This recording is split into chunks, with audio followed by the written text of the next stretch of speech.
In this video, I'm going to show you how to create this makeup look if you're brand new to makeup. It's simple, easy and affordable. Hello and welcome, or welcome back. So let's start with skin prep, and the most important thing you need to do before you apply makeup is to make sure your skin is nice and moisturized and you've got your SPF on as well. And I'll link down below for you some products that you can use. I would suggest you do need a moisturizer as well as an SPF. I've started to do this quite recently because I've found that my skin is getting drier. I think it's just a feature partly of the weather, but also I'm using a retinol, or actually a tretinoin product, which is quite drying. And also I think it's a feature of my age because I am 70 now, and maybe there's been a bit of a step change since my birthday in September, I don't know. But anyway, I am finding my skin drier.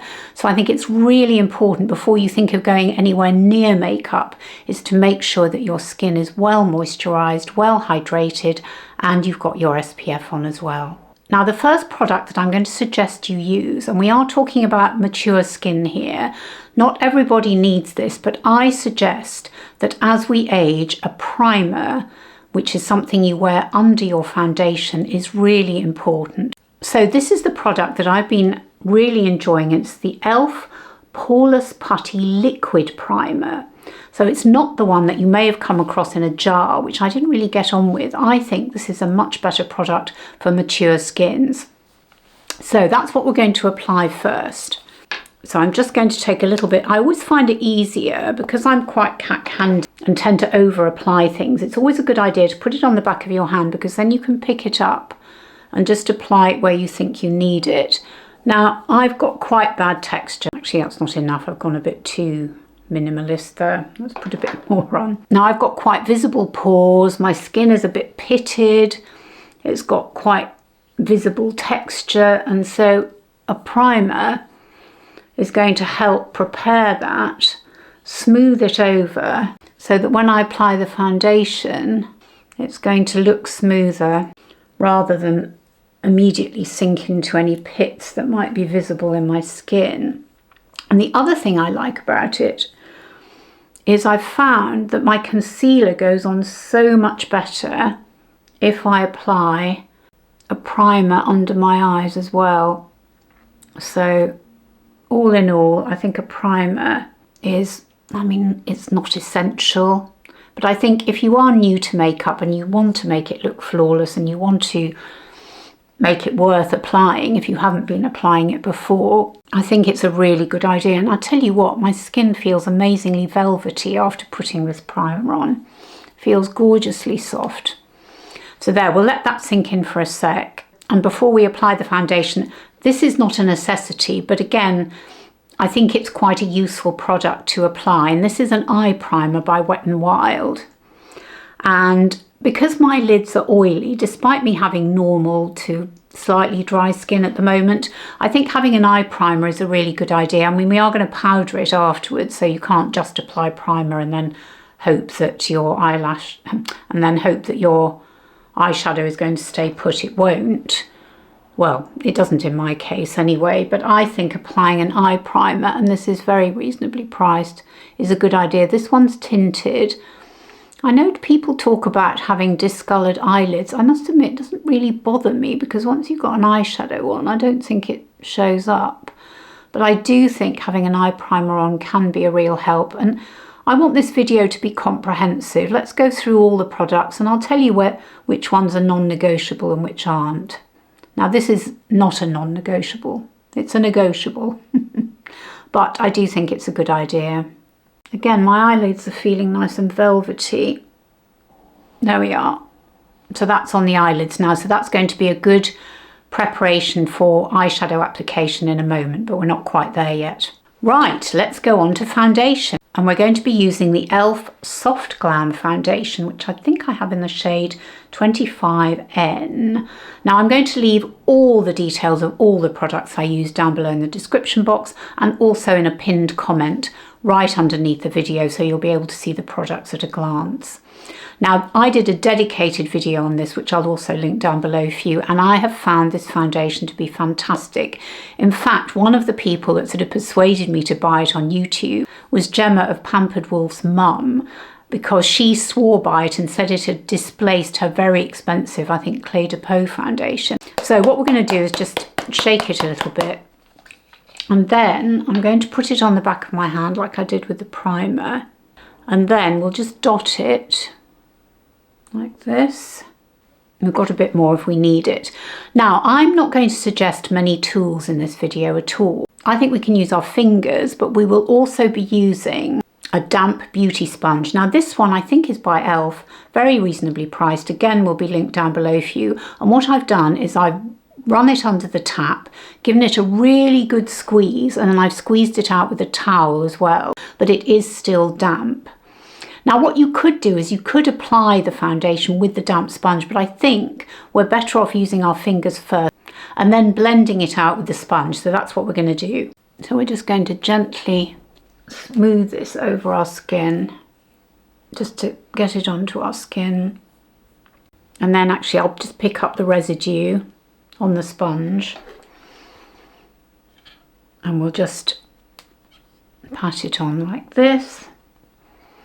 Because I think brushes for beginners can be quite tricky, and I must admit, I mean, I have one or two favourite brushes, but when I travel I tend not to take them with me actually, and I've tried to minimise the number of brushes we use in this video. So let's have a check to see how we're doing. Now, really important, we don't want what they used to call tide marks, so there's no line of demarcation between our chin and our neck. I think that's looking pretty good. The only place where you might find you get some settling is around your nose. That's always a bit tricky. Right, there we are. We've done our foundation. And the next thing we're going to do is go on to concealer. Now, concealer is an interesting one because I don't remember having concealer when I was younger, but I was never concerned about my under eye. And I remember when Touche Éclat came out, was it Lancôme Touche Éclat? And everyone said, oh, it's a concealer, but actually it wasn't really, it was a brightener. So I suppose in that vein, what we're doing with concealer is it's a slight misnomer. It's about brightening the under eyes as well as trying to smooth the inevitable wrinkles that form under our eyes as we age. And so for concealer today, I'm going to be using the IRL Filter Finish in the shade, I think I've got it, well, I've got it in two shades actually. I've got it in 6 and 6.5. So what I like about this is it's got a really nice flat doe foot. And by the way, in case you're wondering what on earth a doe foot is, like I was when I first started watching YouTube, I thought, doe foot? What are they talking about? They're talking about a doe's foot. So it's a little bit like a little doe's foot. Only I think the doe's foot's slightly larger than this. But anyway, this is a small doe foot. Now I'm just going to wipe off a tiny bit on my hand because I think there was too much on the doe foot. And what we're going to do is just apply a little bit on either side here. Now, we've probably all got dark circles, and I think it's really difficult to get rid of all those. And to be honest, am I that bothered? Not really. What I want to do, what I'm trying to achieve with concealer is just to make my under eye area not look so very different from the rest of my complexion. That's really what I'm trying to do. That's what the aim of concealer is for me. And that's why I don't really like a very sheer concealer. I like the concealer to have some, not thickness to it exactly, but some strength to it, because otherwise it's just going to look so sheer it's hardly going to be worth bothering with.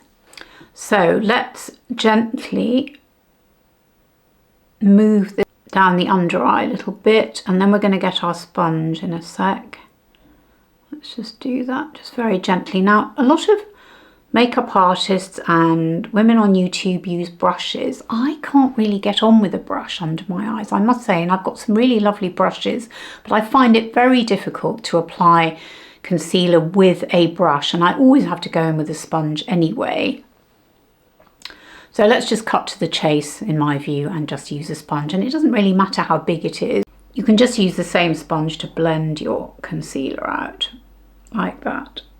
And we'll come down a little bit here just to make sure it doesn't look too much of a contrast between the foundation and the concealer. Now, you might be asking, why wouldn't you bother just putting the foundation all over your face, including in your under eyes? And you can do that, and that's fine, but I think there's something about the consistency of the concealer, which is a little bit thicker, or it can be quite thin depending on the concealer, but tends to have a slightly different consistency, and so the theory is anyway it sits better under your eyes than a foundation on its own would.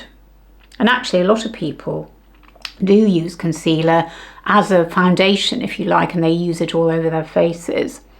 Now I can see I've got a big blob there. See, I've missed that bit. Let's just tidy that up.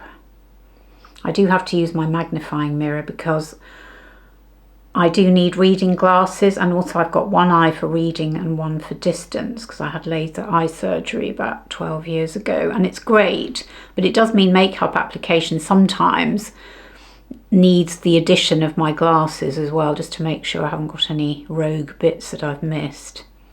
Okay, I think that's fine. So the next thing we're going to do is powder. Because we're using affordable products in this video, I'm going to be trying a brand new powder to me, which I just bought when I was in the States. And it's the Maybelline Fit Me powder, which I bought at CVS. And a lot of my lovely subscribers had recommended it, so I'm giving it a go. What shade have I got it in? I've got it in the shade 220. And, oops. That's what it looks like, and what we're going to do is we're just going to powder our under eyes, maybe the T-zone if it needs it, if it's a bit shiny, but mostly the under eyes and also the eyelids as well, where we put the eyelid primer. Now I'm not going to use the little sponge that's come in the container, although I must say this is rather good because it's got a little mirror as well, which is good. We're going to use one of these velvet puffs, which I absolutely love. You can get them from Amazon, they're amazingly cheap. And we're just going to pop that in there. Now that's far too much on there, so what we're going to do is just tap it off. I tend to use my wrist for that, I don't know why quite. And we're going to gently pat this around the eye, just to mattify, and then also on the lid. Now actually I don't think we need anything in the T-zone at the moment, but if you felt you were a little bit oily or a little bit shiny there, you could certainly pat down the T-zone as well. And this is the T-zone here, just in case you're wondering, because there's so many YouTubey or makeup artisty phrases that people use. So I thought it might be helpful if I point out some of these phrases that might be mystifying you. And I must say I'm impressed with that powder. It's gone on very nicely. I mean, we talk about powders being finely milled. I wouldn't say this is particularly finely milled, but it certainly worked very well on my skin, so I'm very happy with that. Right, the next thing we're going to do are brows. Now, I debated whether to use, for an affordable product, a kind of a pencil I've got, which is actually not really a pencil, it's more of a pen, or to use powder. Now this is what I used to use for years. In fact, I used to buy Bobbi Brown powder, well, several of them, and I've still got quite a few actually, in a shade like Sable. It was just one of the one eyeshadows, not in a palette or anything. So I thought, let's do the same thing here. Now this is a really inexpensive product by Catrice, and it handily comes with a little brush and a little spoolie at the other end. And what we'll do is we're going to use the little brush and spoolie, and the first thing we're going to do is just brush up our brows. Now, as you can see, I haven't got much in the brow department. I'm not very hairy for a dark-haired woman. I mean, I was dark. I colour my hair now, but I was very dark as a child and a young woman until I started fiddling around with my hair and dyeing it all sorts of shades like puce and cyclamen. And I've gone lighter over the last year or so, actually less than a year or so. So I'm making sure that my brows aren't too heavy now. I'm not using too dark a colour. So I think what we'll do is use this shade here. I'm just going to pick up some of the colour on this little mini brush and just gently start to fill in my brows. Because I do find actually a little brush like this can be a lot easier, particularly if you're a bit cack-handed like I am, than using a pen or a pencil. This is where I've got a gap. Oop, just went a bit too far up there. I might just do a bit more on the tail here. We don't want them to look too downturned. I always think that's quite tricky. But what we'll do, so we don't want an upturned brow either, but what we'll do is we'll push them up by using the spoolie end of the little brush like that. There, so they're going up a bit at the end. Now obviously this is taking a long time because I'm going slowly, so that I can show you exactly what I'm doing. But once you get the hang of it, and of course you don't have to do all of these steps anyway, but once you get the hang of it, you'll be a lot quicker, and the whole thing shouldn't take you more than 10 minutes. There, I think that's put some colour into my brows. It's framing my eyes, and it's not too strong. I think it's quite a good shade for me. So there we are, we've done the brows now, and the next thing we're going to do is eyeshadow. Now, sticking with affordables, I've actually got these two Revlon palettes, which I really, really like. They've got some great colours in them, particularly this one. This is a nice pinky one, which we might go for today. It's got a couple of mattes and a couple of shimmers, as has this one. Should we go with this one? Maybe we will. It just depends on your mood and also your complexion colour, your preferences. Although since I've had my hair coloured, I find cooler colours more difficult to wear. So let's stick with the real neutrals in this palette just for now, because also, as we're talking about beginner makeup, it's probably safer to stick to neutrals to begin with until you feel a bit more confident playing with colour, although why not? I mean, you can always wipe it off again. That's the great thing about makeup. But let's go with the neutrals today.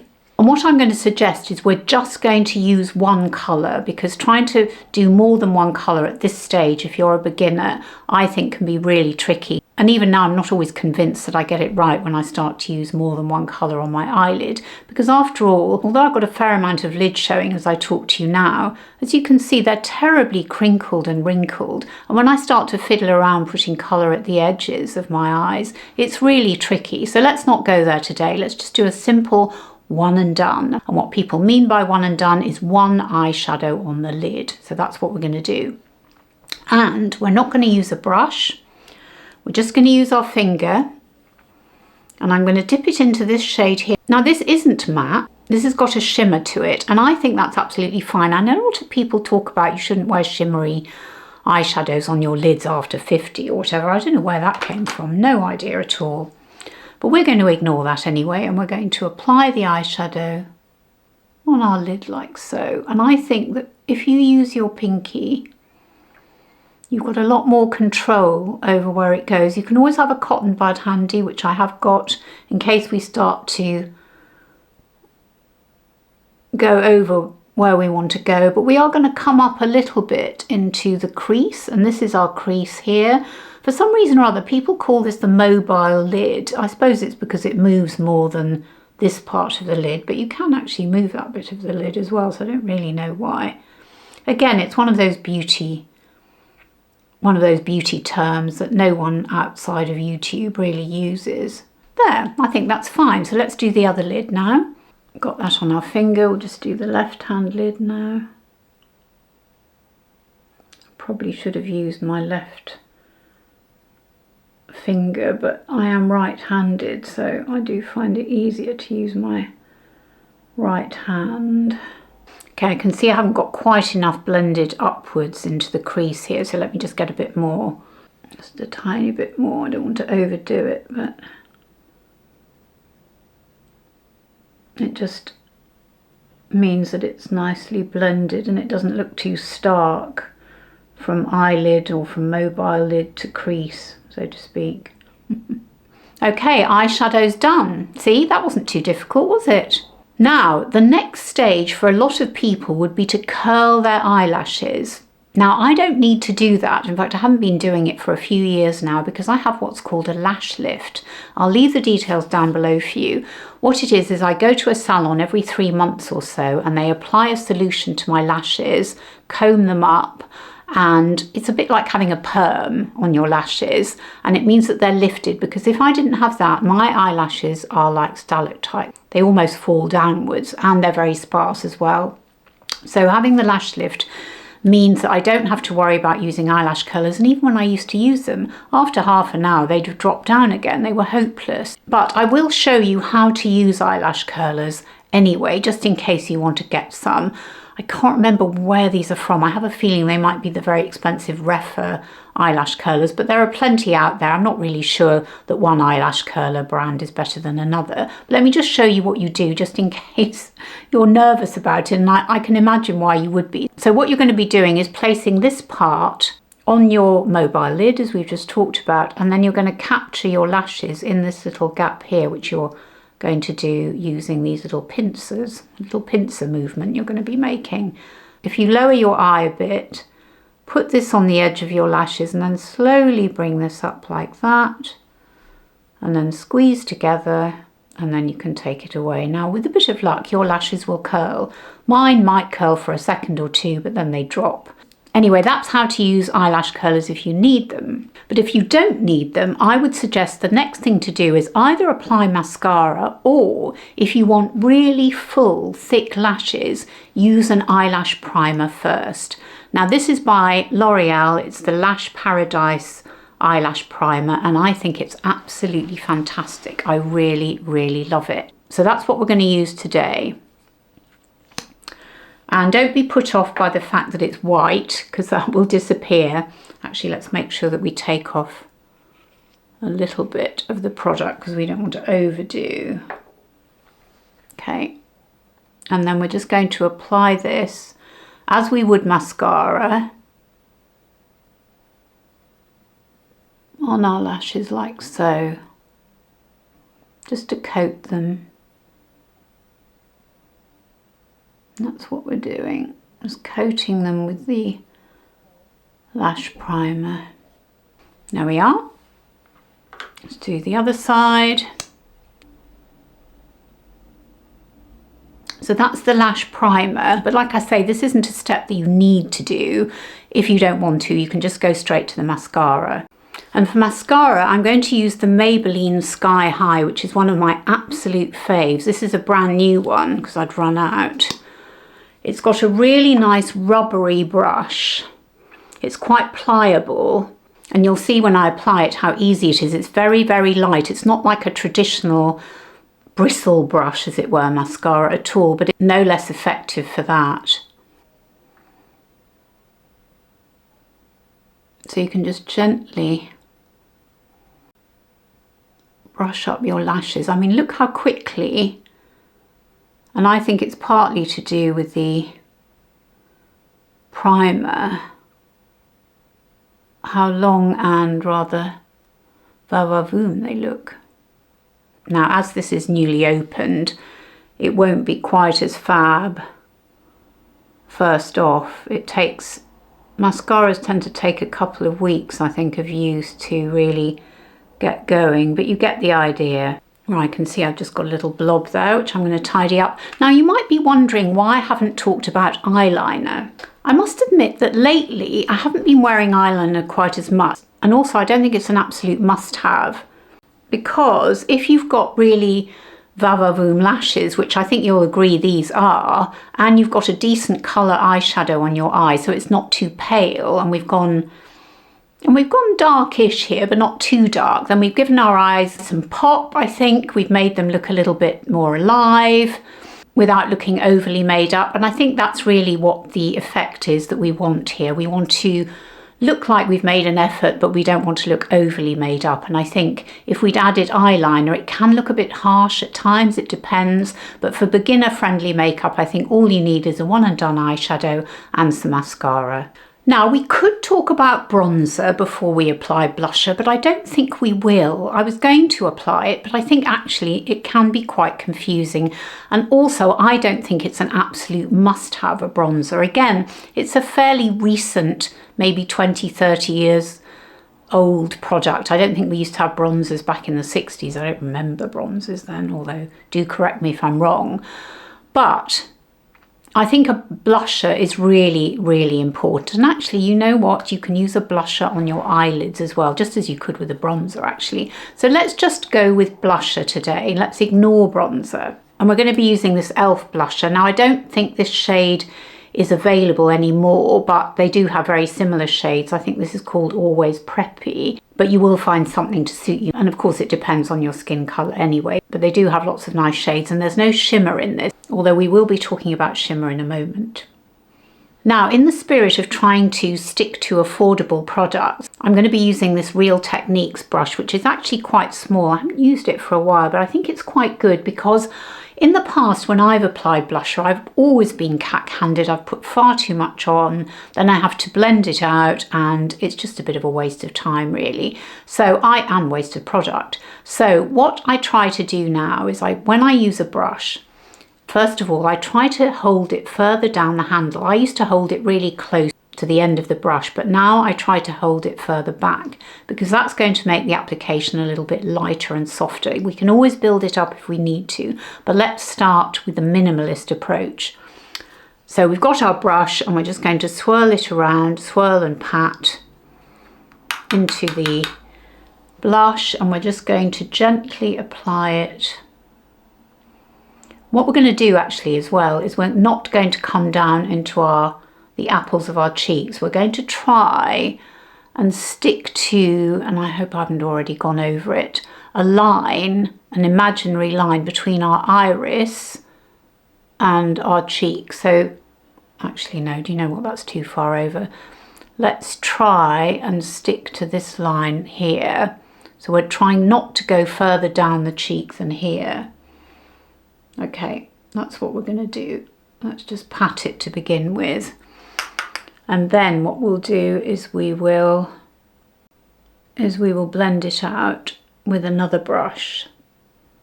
And you see that's already given us some quite nice colour, hasn't it? It's a pretty shade, this.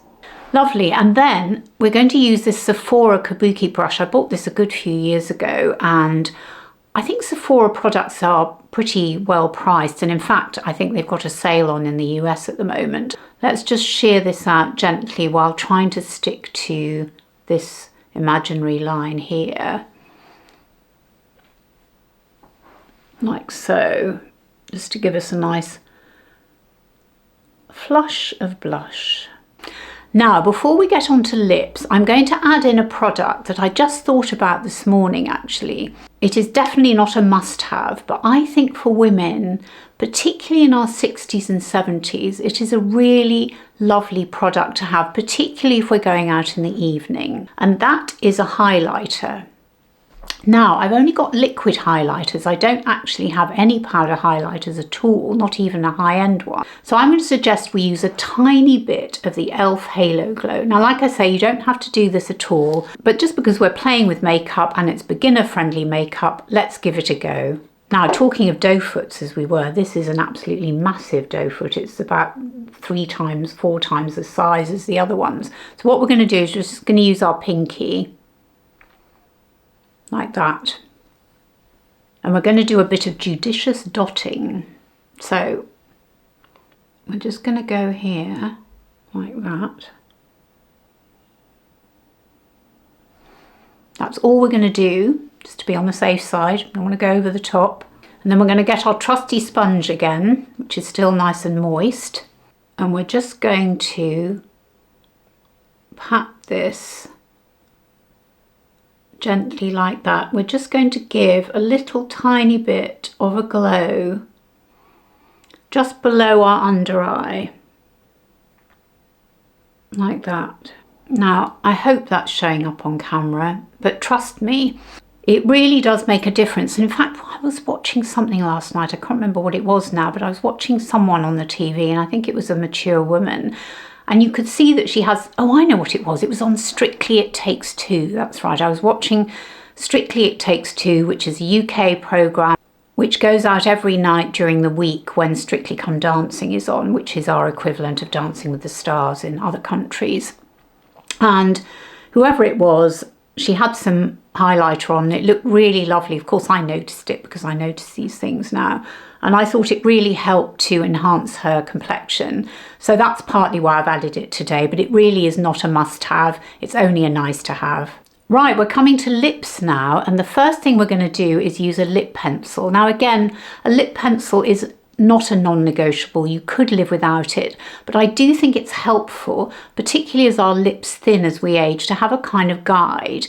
Now, what you could do actually is you can put your lip pencil on after your lipstick, which is, I think, what I used to do back in the day. But I think today we're going to put it on first and use it as a guide. And I'm using the NYX lip pencil, very reasonably priced.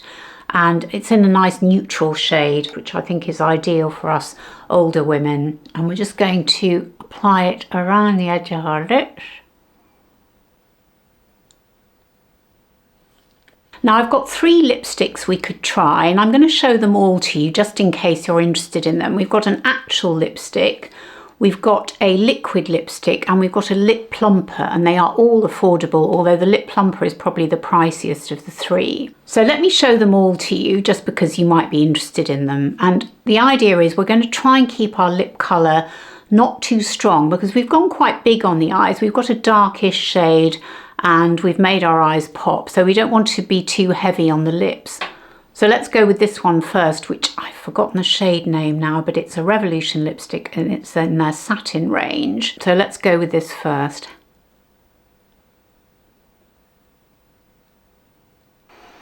Oh, that feels so lovely on the lips.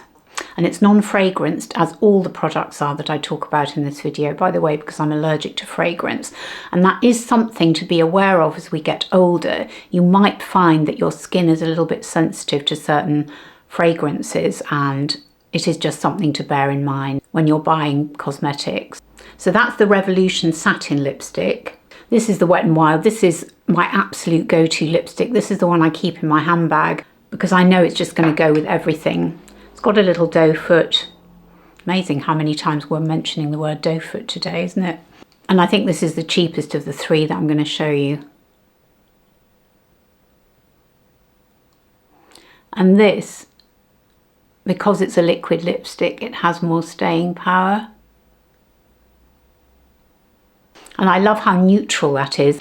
I know some people do find liquid lipsticks a bit weird because you can feel them on your lips, that's true, but they do dry down. Again, that's something people don't like, is the drying effect, but I like it. I feel that it's keeping my lips in place, as it were, and I'm happy with that. And again, I think this is a great neutral shade. It complements the rest of my makeup. And I can even have a coffee and it will more or less stay in place after that. The only thing that does happen eventually when it wears off is you get that little rim around your lips, but I can live with that. And then the final one I want to show you is this Milani Lip Plumper. This is it here. Now this one's quite unusual because it's non-fragranced, which is great because most lip plumpers do have fragrance in them, but it does tingle, so you do have to get used to it. And when I first put it on, I was like, oh, this is a bit weird. I hope my lips aren't swelling up, but they weren't at all. It was literally just whatever's in here. It's a bit like having toothpaste on your lips in a way to begin with. But what I like about it, and I particularly like this one in the summer, or if your lips are a little bit on the thin side, I think this can make a real difference, having that sort of glistening effect on your lips. That is pretty, isn't it? I can definitely feel the toothpaste, as it were. I can't taste it, but I can feel it on my lips, but it does wear off after a while. So that was easy, wasn't it? So what do you think? Are you a beginner in makeup? Will you try any of the techniques or the products that I've talked about in this video? Let me know in the comments. I'd be really interested to hear what you think, because I still feel that although I'm not a beginner in makeup, because I've been wearing makeup since I was about 12, I think, I still am not sure what I'm doing half the time, and a lot of it is just practice and is just guesswork, really. Of course, I watch videos all the time, and some of my favourite makeup artists that I watch are people like Glam girl Gabi, and Risa does makeup, and Andreea Ali. I absolutely love watching them, and of course Lisa Eldridge as well, and I learn so much from them. But for people who are not makeup artists like myself, I think it's useful to see real people doing makeup as well, isn't it? Like Tamara from Tamara's Timeless Beauty, people who are not makeup artists. I think it's really helpful to watch women of our age putting makeup on and seeing how they make a fist of it. So let me know in the comments what you think. And if you've enjoyed this video, please consider subscribing to my channel, and of course give me a thumbs up if you've enjoyed it. And if you'd like to hear more from me, I have a monthly newsletter, and in that I don't just talk about beauty, fashion and lifestyle, but also books, podcasts, film, TV, other content creators and all the other bits and bobs that bring us joy. And thank you so much for watching. It means the absolute world to me. It really does. And I hope you're all doing really well. And I look forward to seeing you on my next video. Bye.